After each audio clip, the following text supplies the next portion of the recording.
허공을 가득 메운 눈물 같은 네온등 이슬에 흐려지는 그대의 눈빛이 한 조각 어두운 예, 안녕하세요. 바람 소리로 빵꾸난 양말입니다.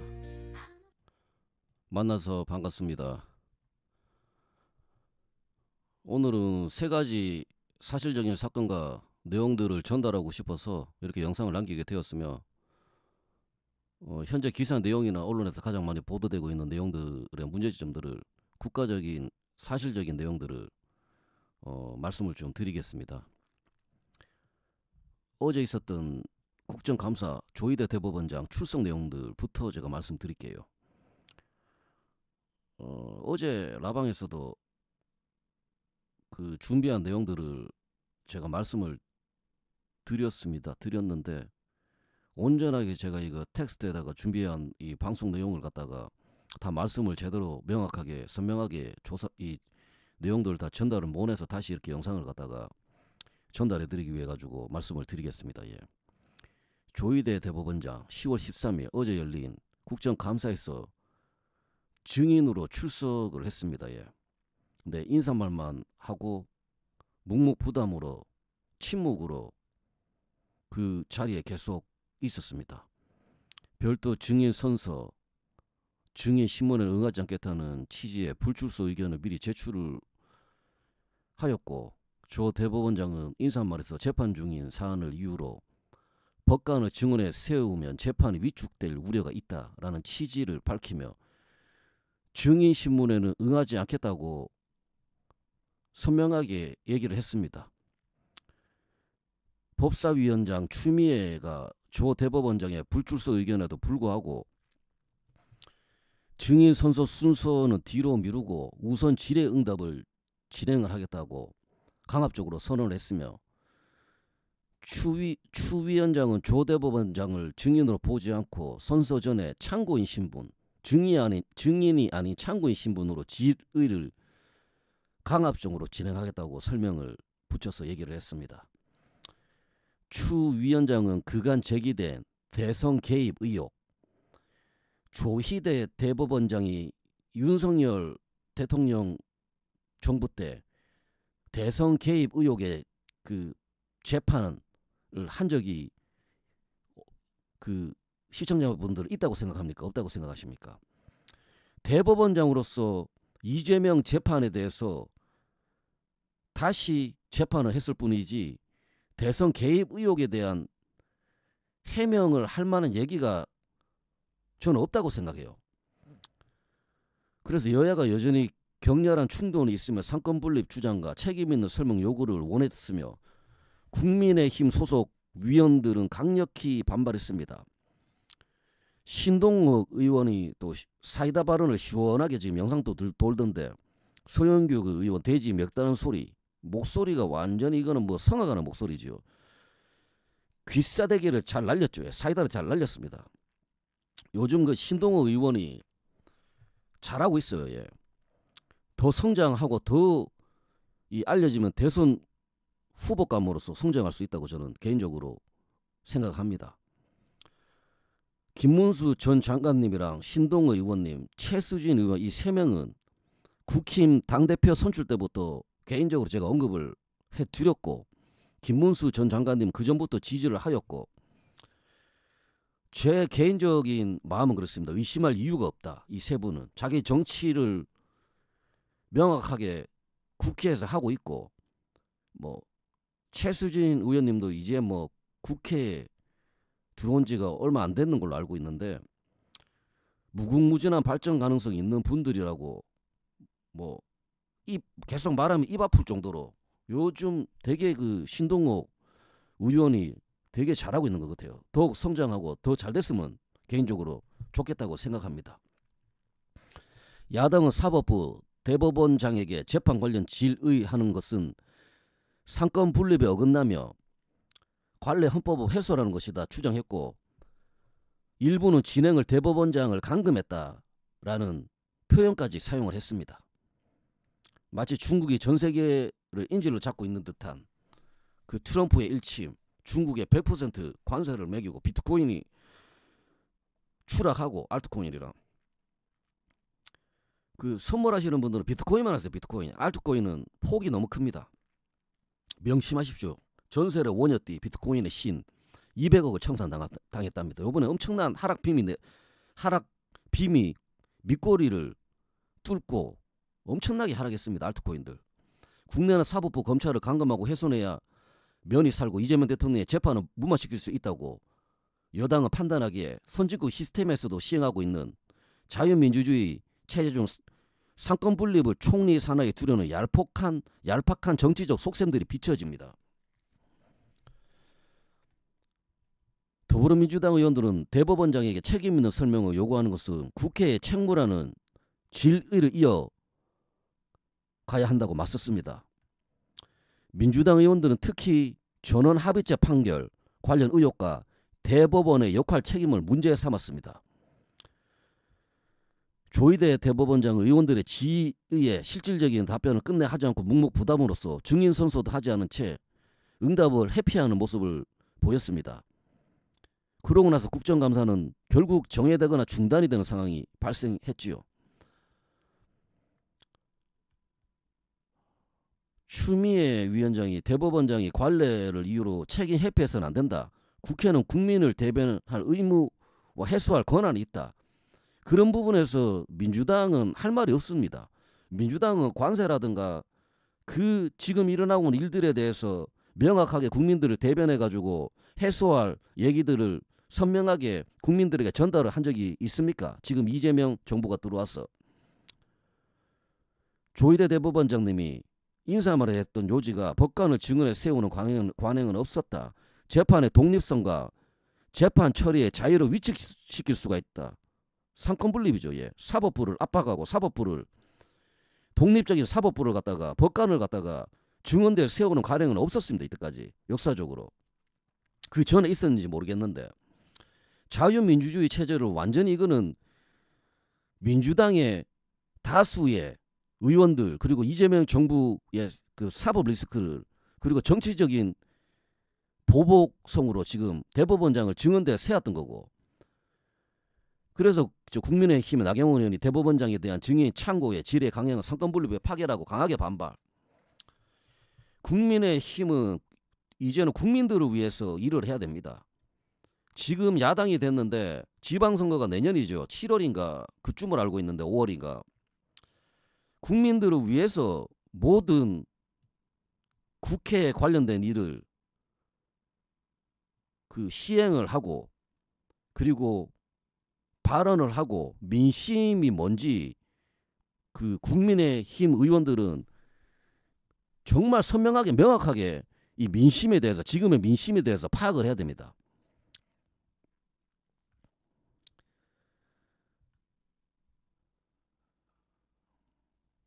그 조희대 대법원장이 그 파기 재판을 했지 않습니까? 파기환송을 선고했지 않습니까? 그래서 이제 그 한 달 기간을 두고 대선 때 그 선거권 박탈을 하기 위해서 벌금 100만 원의 유죄가 되면은 유죄 판결을 받게 되면은 파기환송을 갖다가 선고를 했는데 그 당시에는 윤석열 정부가 살아 있었습니다. 탄핵이 되지 않은 상태였는데 파기환송이 아니라 파기 재판을 했었어야 됐는데 이 부분이 있었기 때문에 지금의 이 정권이 존재하는 거고 대법원장도 지금 뭐 민주당의 조리돌림을 당해서 국정감사까지 증인 출석을 해야 되고 정치적인 판결이 아니었냐고 그런 부분에서 지속적으로 지금 민주당에서 그 대법원장 조희대 대법원장을 갖다가 지금 괴롭히고 있는 부분입니다. 법이란 법을 바꾸고 기업을 위하는 척하면서 이재명 대장동 사건 배임죄를 덮기 위해서 사업하는 사람들 위하는 척하면서 배임죄까지 없애는 법안을 발의 중인 다수의 민주당 의원, 이승만, 박정희 건국 대통령, 경제 대통령들이 만든 보수 정치의 초기적 업적과 역사들을 왜곡시키고 붕괴시키고 오로지 그 좌파의 영웅심리, 정치적 사상, 김대중, 고 노무현 정치를 찬양을 하면서 뭐 햇볕 정책, 노무현 대통령의 그 안타까움, 죽음, 그게 이제 좌파 정권에서 그 민심, 국민들의 정서를 잘 파악해서 작은 부분들은 몇 가지 업적이 있다 그러지만 그 전에 이승만 건국 대통령, 경제 대통령, 박정희 그 대통령들이 했던 그만한 업적들은 시대적인 뭐 그 당시에 어려운 시기에 잘 극복해낸 부분도 있지만 그 정체성을 이제 들여다 보면은 국민들에게 남녀 구분 없이 교육의 자유와 토지 개혁으로 스스로 땅을 소유할 수 있는 자유와 권리 책임을 심어줬던 이승만 대통령, 미국과의 한미 상호 방위 조약으로 대강국으로부터 우리 대한민국의 힘이 약할 때 미국의 보호와 안보로 약속받고 강력하게 체계시켜 놓은 자유 대한민국을 만들어 놓은 기초적인 부분을 이승만 대통령이 했지 않습니까? 그런데 문재인 때부터 국민 갈라치기, 친중행보, 김정은에게 군사비밀들을 넘겨주면서 제가 이 역사적인 흐름에서 국뽕에 차가지고 얘기하는 게 아니라 건국 대통령이라는 그 이승만 대통령 얘기만 나오면은 뭐 매번 얘기하지만 저 좌파들은 똥을 찌글찌글 쌉니다. 그 이유는 모르겠어요. 진실이랑 그 업적에 대해서는 분명히 그들은 훼손시키고 싶을 겁니다. 그런 영웅화가 아니라 우상화가 아니라 그런 정신을 갖다가 그 역사적인의 한 획을 바꾸는 부분을 인정하기 싫거든. 왜냐하면 사회주의 김일성 북을 찬양하고 있기 때문에 공산주의 기반에. 문재인 때부터 국민 갈라치기, 친중행보가 엄청났고 뭐 이승만 하와이 있는 그 관련된 전부 다 그 자료라든가 역사들을 전부 다 남겨놓은 유산들을 갖다가 훼손시키고 민주당이 추진하라고 하는 배임죄 완전 폐지는 중단된 대장동 재판을 없애려는 이재명 구하기 법이 아니냐고 야당에서 반대하는 법안 배임죄 법률 이름은 형법 제 355조 356조 업무상 배임입니다. 다른 사람의 재산을 맡아 관리하는 사람이 그 신뢰를 어기고 손해를 끼쳤을 때 적용되는 죄이며 예를 들어서 회사 임원이 회사 돈을 자기가 친한 업체에 몰아주는 도 일감 몰아주기죠. 그게 배임죄에 해당되는데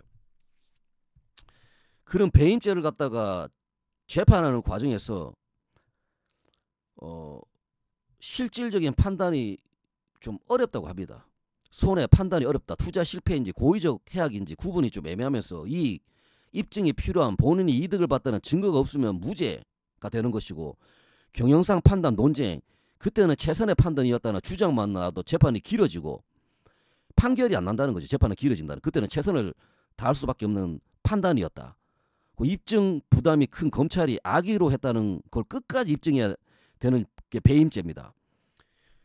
경영 판단의 형사처벌을 위협하는 기업들이 투자도 의사결정도 못하고 움츠러든다. 배임죄로 폐지로 인해 가지고 배임죄 폐지 후 처벌 방법은 고의적 범죄는 다른 법으로 처벌하고 애매한 행정 위반은 과태료로 바꾸겠다. 그게 폐지 후 처벌 방법이랍니다. 이재명 대통령이 대장동 배임 혐의로 재판 중인데 그 제목 자체를 없애려는 것 아니냐라고 국민들과 야당에서 반대가 지금 심한데도 배임죄를 지금 통과시키고 없애기 위해서 지금 엄청난 지금 또 법을 갖다가 훼손시키려고 있는 과정입니다. 그 증시 같은 경우도 최근에 엄청 올랐죠. 기업의 펀더멘탈이 아닌 단순 정치적 테마 주가로 올리기 위한 정치적 파급 효과를 이용해 정치인들의 관련주를 미리 고급 정보를 통해서 매수해서 주가 올리는 주가 조작 작전주, 그거는 범죄입니다. 강력히 증시 법안을 개정해서 세금만 받는 게 아니라 경제사범들은 미국처럼 엄중히 처벌해야 하는 법안을 갖다가 강화를 시키고 주식으로 손실을 보는 개미들을 보호하는 건강한 주식 거래가 되어야 되는데 기업의 펀더멘탈이 아닌 지금 코스피 3000 시대라는 그 정치적인 방향성으로 지금 주식 거래가 지금 일부 주식이 엄청나게 뭐 AI라든가 반도체가 지금 오르고 있는 건강하지 못한 주식 거래가 지금 이루어지고 있다고 저는 생각을 해요. 그 이유는 왜 주식을 갖다가 그렇게 집착을 하고 주식을 갖다가 코스피 3,500으로 타이틀을 걸고 그렇게 주식을 갖다가 반짝반짝 주식을 올리는지 이해가 가지 않습니다. 예. 이 첫 번째 조희대 대법원장 국정감사 증인 출석 내용은 제가 말씀을 다 했고요. 지금 그래서 그 조희대 대법원장이 지난 얘기지만 한 번에 판결을 하지 못한 그 대범함이 없었기 때문에 되게 똑똑하게는 보이시는데 이제 최고가 되게 마르고 이런 부분이 되게 똑똑합니다. 근데 대범하지 못하게 한 번에 이제 판결을 내리지 못한 부분은 너무나 좀 아쉽지만 그 당시에는 뭐 그 윤석열 정권이 살아 있었기 때문에 그렇게 해서 이재명의 그 사법 리스크를 갖다가 유죄로 해서 이제 선거를 박탈하고 그런 뭐 그 윤석열 대통령의 뭐 정치적인 뭐 그런 시나리오가 안 있었겠습니까? 근데 지금은 참 아쉽게도 뭐 탄핵 당하고 지금 현 시점은 구치소에서 열심히 기도를 하고 좁은 공간에서 기도체가 되어서 성경을 읽고 있답니다. 예.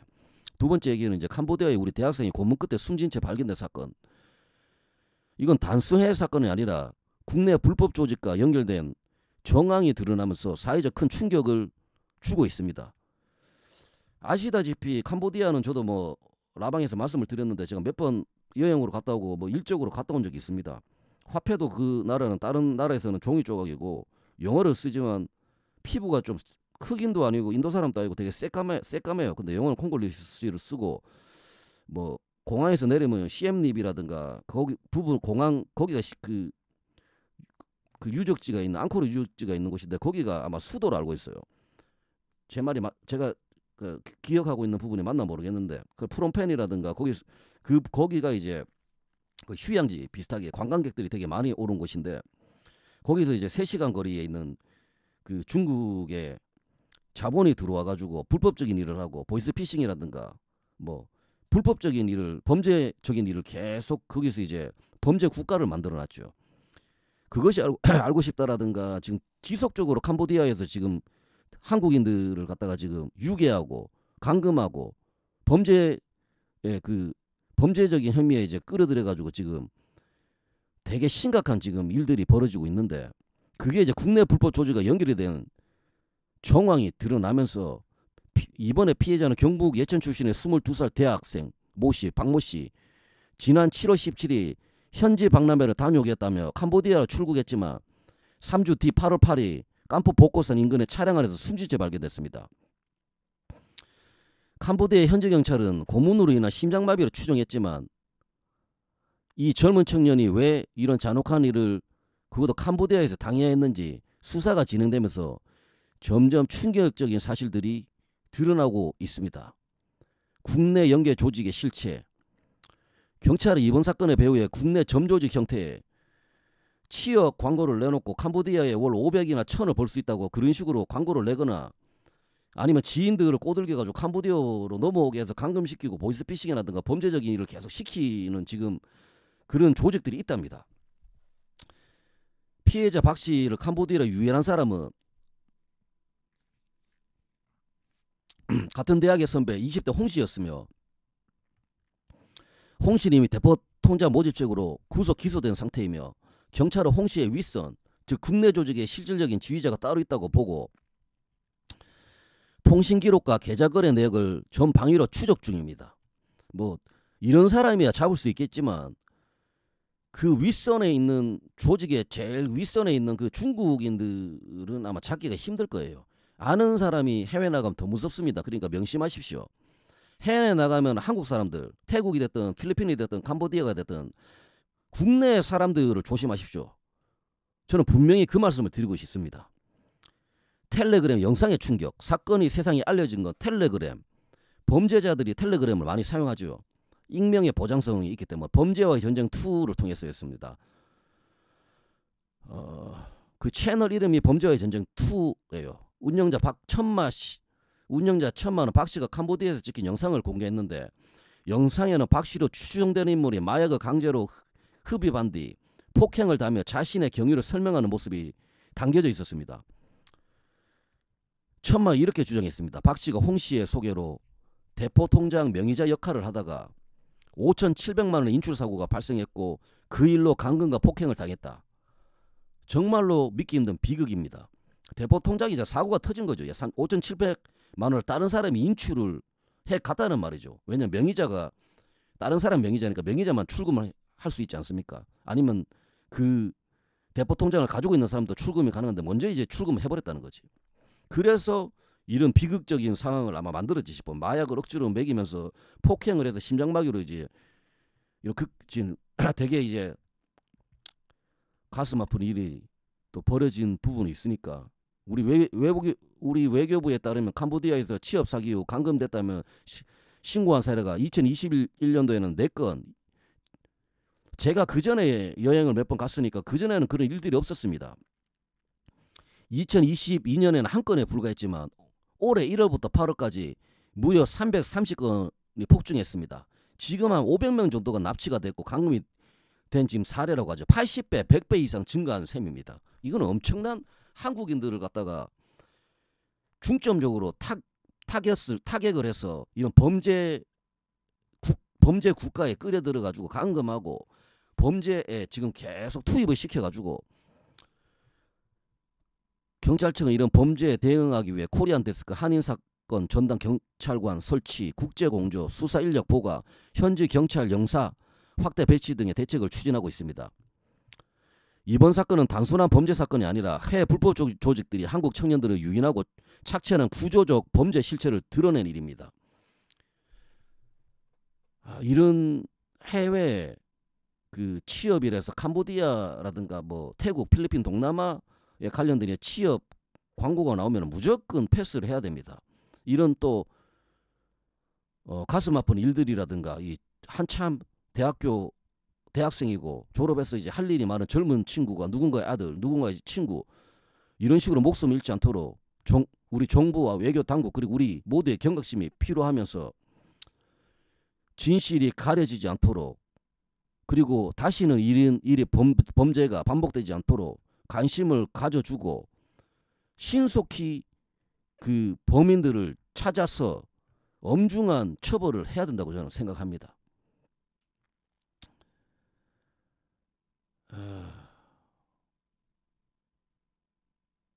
캄보디아가 제가 뭐 예전에 갔을 때는 안 그랬습니다. 한국 사람들은 뭐 그래 좋아하지는 않겠지만 중국인 3명을 살인과 사기 혐의로 구속 기소를 했습니다. 그런데 그 박 씨를 지적 고문하고 살해한 주동자로 지목되는 중국인 리모 씨는 아직도 도주 중이며 우리 경찰은 10월 20일경 공동 부검을 위해 수사팀을 캄보디아로 파견할 예정입니다. 경찰 관계자는 국외 범죄이기 때문에 국내 수사로 한계가 있다면서 외교 경로를 통한 협조를 강조하겠습니다. 한 1년 걸리겠네. 필리핀도 셋업 범죄 홍석동 그 살인 사건 리조트인가 거기 땅에 묻었던 살인 사건 해결하는데 국외 범죄이기 때문에 경찰국 간의 이거 연결이 소통이 안 되기 때문에 수사에 관련된 협조라든가 그런 부분도 이제 피해자의 부모들이 어머니가 가가지고 직접 그 실마리를 찾고 해결을 어느 정도 해서 우리 경찰 관계자가 가서 이제 시체를 찾고 증거를 찾아낸 부분이 있습니다. 한 1년 걸릴 겁니다. 대개 해외에 일어나는 범죄는 대개 늦게 그 일들이 수사가 진행되는 부분이 이거는 무조건 고쳐야 될 부분인데 국내 사정도 중요하지만 이런 범죄가 일어나면 해외에 빨리 경찰관들이 투입해가지고 서로 간에 경찰과의 관계를 맺어가지고 국가 간에 이 일을 해결해야 되는데 그리고 한국 사람들이 개입되는 사건 아닙니까? 캄보디아는 그 여행 국가가 아니기 때문에 배낭여행도 불구하고 더 이상 이제 그 자신이 없으면 캄보디아에는 안 가는 게 맞습니다. 중국 사람들의 자본들이 들어와가지고 반주거라든가 그리고 마약은 예전부터 캄보디아가 좀 판을 쳤습니다. 그 라오스랑 캄보디아 그 근교에 있는 경계선에 있는 그 어떤 곳에 이제 거기 뭐 대마를 키우고 거기서 필로폰이라든가 이런 거 제조하고 그런 뭐 영상을 본 적이 있습니다.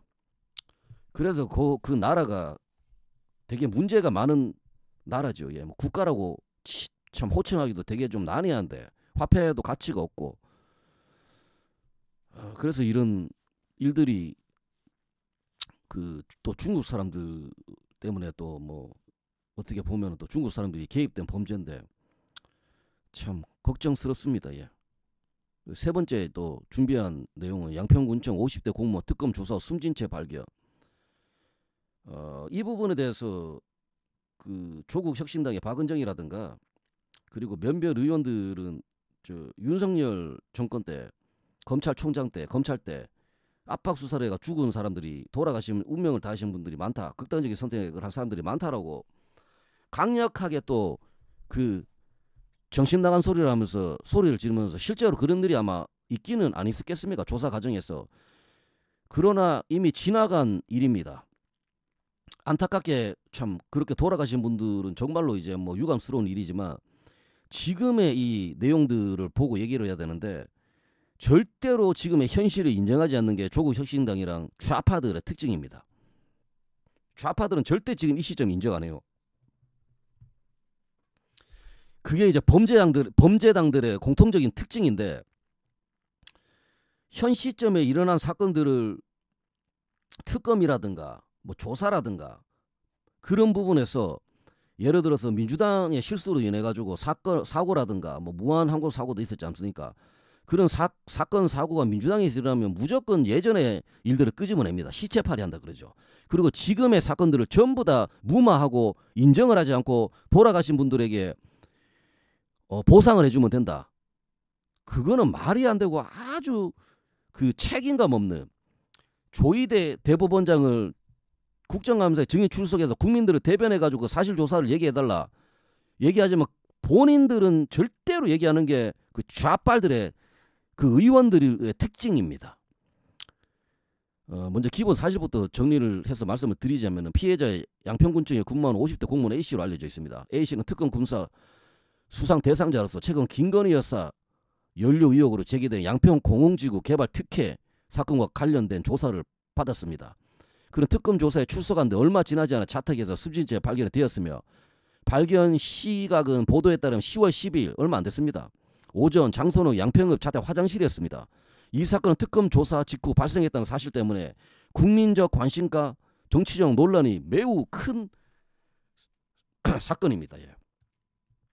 지금까지 나오는 핵심 결과는 그 수사 내용이나 부검 상황적인 부분에서 사건 직후 경찰과 국가수가 참여해 조사와 부검을 진행을 했는데 국가수의 1차 구두 소견에 따르면 현재까지는 타살 혐의점이 뚜렷하게 발견되지 않았다는 보고가 전해졌습니다. 이거는 구두 소견입니다. 하지만 이 소견은 구두의 의견에 해당하고 최종 감정사가 나오기 전까지는 확정적으로 단정할 수 없는 그 사건입니다.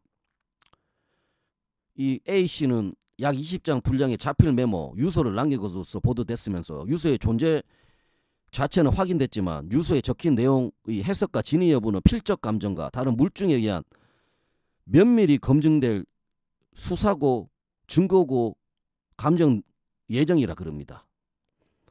그러니까 이 분이 정말로 유서를 써서 극단적인 선택을 했는지 아니면 다른 타살로 인해 가지고 이런 일들이 생겼는지 정말 이거는 중요한 수사적인 부분인데 특검 측은 이번 사건을 계기로 수사 방식 전반에 대한 점검을 약속했으면 특검으로 인해 가지고 이분이 극단적인 선택을 했지 않았습니까? 즉 수사 과정에서 압박이나 인권 침해 소지가 있는지 등을 재검토하겠다는 입장입니다. 이재명 주위에 여러 명이 자살했지 않습니까? 뭐 대장동 얽히고 뭐 이리 얽히고 저리 얽혀가지고 그 압박을 하고 그리고 그 한 사람을 갖다가 직장을 잃게 만들고 그런 엄청난 압박을 가하는 부분이 분명히 있을 거예요. 심리적인 압박을 가하는 그런 전략이 있을 거라고 생각합니다. 한 사람을 갖다가 이렇게 극단적으로 만드는. 그래서 여러 명이 그 주위에 극단적인 선택을 하고 유동규 씨의 증인의 말을 또 빌리자면은 정말로 그렇게 이제 전화까지 해가면서 그 사람을 갖다가 압박을 한답니다. 그 사건에 연루된 사람. 그래서 그 사람들이 직장을 잃거나 그 가정의 생계의 위협을 느끼고 가족들의 위협을 느낀다면은 가장으로서 책임감으로서 정말로 그런 식으로 그 사람을 압박해서 공포감을 줘서 그렇게 만든다면은 그거는 부메랑이 돼서 천벌을 받을 겁니다. 아마. 저는 분명히 말씀드리는데 정말 그렇게 해가지고 극단적인 선택을 해가지고 본인이 그런 증거를 없애고자 하면은 본인은 부메랑이 돼가지고 지금 심판을 받지 않더라도 하늘의 심판을 받지 않더라도 후생이라도 지속적으로 그 심판을 받을 겁니다. 그런 공포를 조성해서 그 한 사람을 갖다가 인권을 갖다가 침해하고 압박을 해서 그 사람은 극단적인 선택을 만들고자 하는 부분에서는 정말로 이거는 잘못된 일이라고 저는 생각해요. 수사관들이 적당히 수사를 하고 특검은 또 정치적인 성향이 강하지 않습니까? 그런 부분에서 뭐 형사조사도 마찬가지입니다.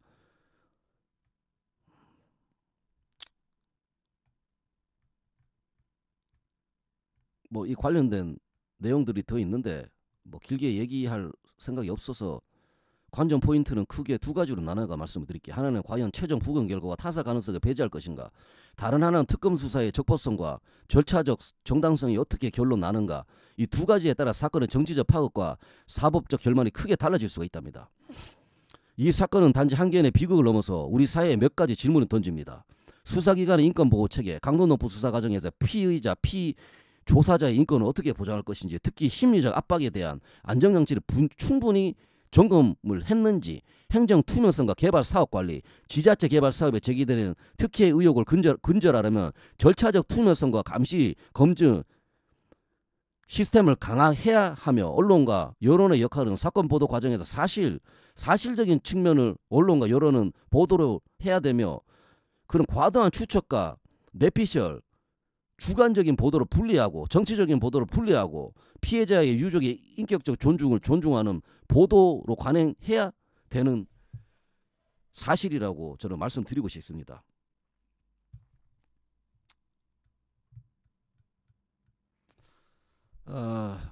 뭐 이 세 가지 내용들을 말씀을 드렸습니다.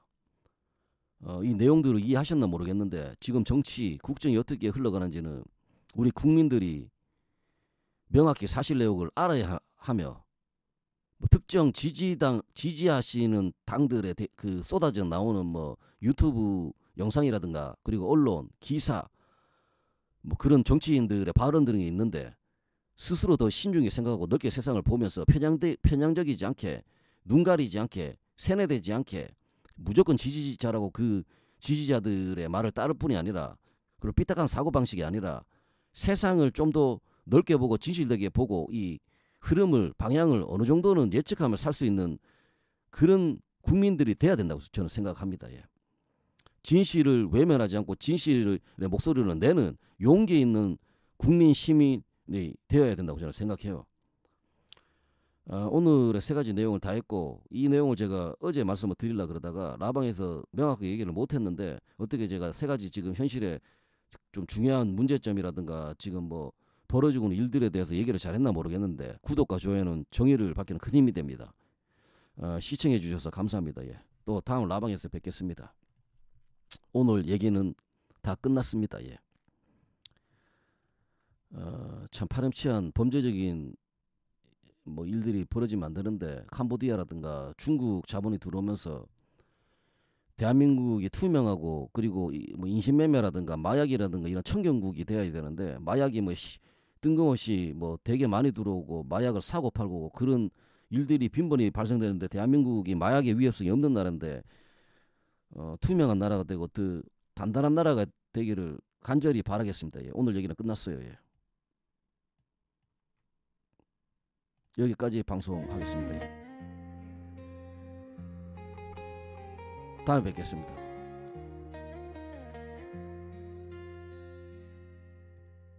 꺼지는 듯 흔들리는 도시의 가로등